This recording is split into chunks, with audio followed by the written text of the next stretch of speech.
In order to find the average normal strain in each wire connected to a rigid lever as shown in the figure, when a force is applied at the handle at point E, which causes it to rotate in the clockwise direction about pin B at an angle of 2 degrees, whereas in an unstretched position, the lever is horizontal. We can start by first developing the free body diagram of the rigid lever and identifying our points A, B, C, D, and E.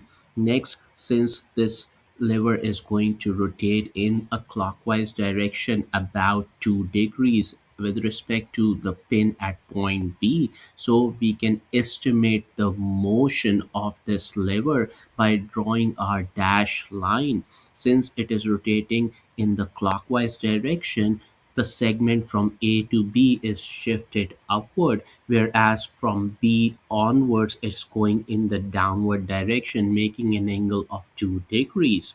Now we can identify the new position of these points. It is important since each one of these points is connected to the wire. So we need to identify the stretch at these locations. So if we are able to calculate the vertical distance from A to A dash, C to C dash, and D to D dash, we will be able to identify the normal strain. So let's get started and first convert our degrees into radians. We can do that by multiplying 2 degrees with pi over 180. That gives us the value of 0.03491 radians.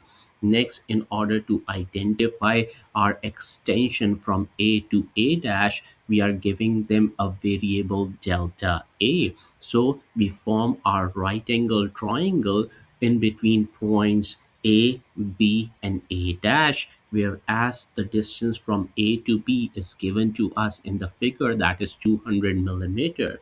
Now, basically the angle it is making is also 2 degrees as the angle formed by the two intersecting line called as the vertical angles, and they are equal to one another. So let's first apply our tangent theta. We know that tangent theta is equals to the opposite over adjacent. In this case, the opposite is the delta A that we are looking for, and adjacent is 200 millimeters.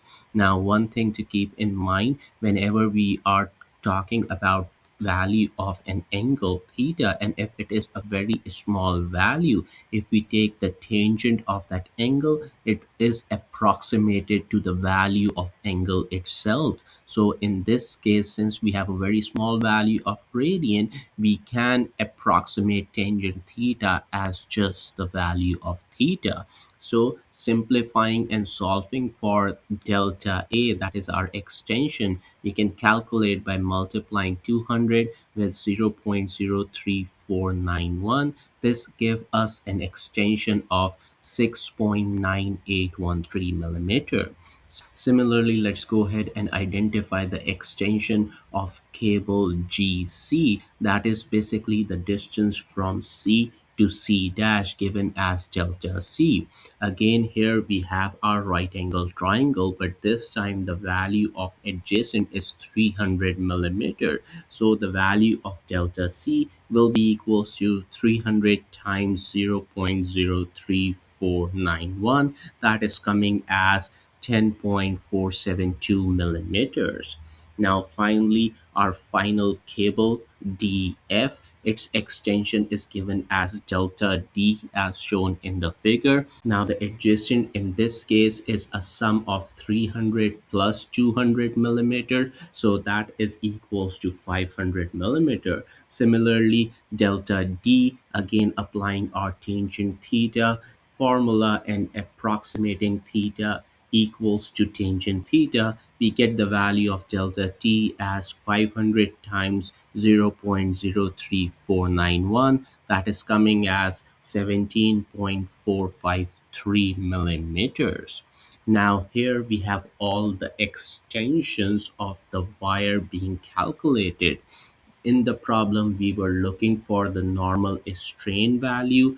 Normal strain is given by a variable epsilon, and mathematically it is equals to change in the length, or in other words, extension in the wire, divided by the original length of the wire. So let's go ahead and identify the normal strain for each one of the wires, starting with the wire from A to H. So in this case, the change in length or the extension is delta A, whereas the original length is 200 millimeters.